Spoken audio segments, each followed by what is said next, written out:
애틀란타 라디오 코리아 5월 29일 금요일 오늘의 핫클릭입니다. 미국에서 코로나19 신규 확진자가 29일 오전 10시 기준 176만 2천 명, 사망자는 10만 3천 명을 넘어섰습니다. 한편 알라바마주에서 경제활동 재개가 시작하면서 최근 2주 새 신규 코로나19 환자가 5천 명 넘게 나왔습니다. 이런 환자의 증가 원인은 코로나19 검사의 확대 때문으로 분석되고 있습니다. 미국에서 뉴욕에 이어 엘라바마가 코로나19의 새로운 확산지가 될 것으로 보여 경각심이 높아지고 있습니다.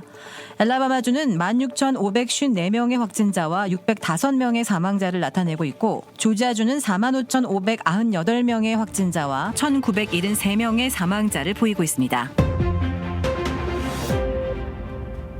조지아주 브라이언 캠프 주지사는 어제 기자회견을 통해 6월 1일부터 술집과 나이트클럽의 영업이 허용되고 스포츠 활동이 재개되는 등 한층 완화된 새 행정명령을 발표했습니다. 그리고 주 비상사태는 7월 12일까지 연장했습니다. 주지사의 이번 규제 완화 지침은 최근 한 주 새 확진자 수가 26%까지 급증했다는 보도가 나온 뒤 이루어져 2차 확산에 대한 전문가들의 우려를 낳고 있습니다. 수완이시청은 코로나19로 인해 어려워진 사업체가 다시 경기를 회복할 수 있도록 최대 $500의 세금 감면 혜택을 제공합니다. 수완이시 의회가 의결한 사업자 등록세 공제 대상은 지금부터 내년 3월 사이에 문을 여는 신규 사업자들과 올해 또는 내년을 기한으로 한 사업자 등록을 가지고 사업장을 운영하고 있는 운영주들입니다. 세액 공제에 대한 자세한 문의는 수완이시청으로 하시면 됩니다. 트럼프 대통령이 중국의 홍콩 보안법 강행에 대한 미국의 대응 방안을 밝히는 기자회견을 오늘 열 예정입니다. 미국의 홍콩에 대한 특별 지위 박탈이 주목되고 있는 가운데 관세와 무역 등 경제 제재와 함께 비자 제재 등도 거론되고 있습니다.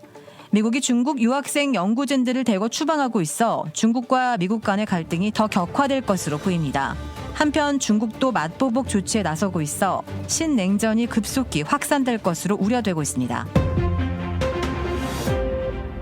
미니애폴리스 흑인 남성이 백인 경찰의 가혹행위로 숨진 이후 분노한 시위대가 폭동을 일으키는 등 파문이 일파만파 확산하고 있습니다. 흑인 사망 사건이 발생한 미네소타주 미니애폴리스에서는 성난 시위대의 폭동 사태가 계속해서 이어지고 있습니다.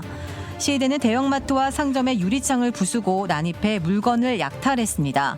시위가 격화하며 도심 전당포에서는 한 명이 총에 맞아 숨졌고 방화 사건도 30여 건이나 발생했습니다. 폭동 양상이 계속됐고 시위대의 방화로 경찰서가 불에 타기도 했습니다. 이 폭동이 인근 도시 세인트폴로 번지자 미네소타 주의회는 의원과 직원들에게 대피 명령을 내렸습니다. 또 팀 월즈 미네소타 주지사는 미니애폴리스와 세인트폴의 비상사태를 선포하고 주 방위군 소집 명령을 내렸습니다. 하지만 폭력 시위는 미네소타주를 넘어 뉴욕과 LA, 덴버 등 미국 곳곳으로 확산하고 있습니다. 흑인 청년 조지 플로이드 죽음이 애틀란타에서도 강한 반향을 일으키며 대대적인 시위가 오늘 오후 3시 애틀란타 다운타운에서 예정돼 있습니다. 시위는 평화롭게 진행될 예정이지만 시위대는 조지 플로이드 죽음에 강하게 항의하고 있습니다. 한편 애틀란타 한인사회는 미네소타주에서 일어나고 있는 시위가 폭력과 방화로까지 이어졌다는 소식에 제2의 로드니 킹 사건이 되는 것이 아니냐는 우려를 낳고 있습니다. 크레딧 카드 빚 최대 80%까지 탕감. 크레딧은 지켜드리고 빚은 줄여드리는 O3 컨설팅이 오늘의 핫클릭을 후원합니다. 이상 애틀란타 라디오 코리아 5월 29일 금요일 오늘의 핫클릭의 고지선이었습니다.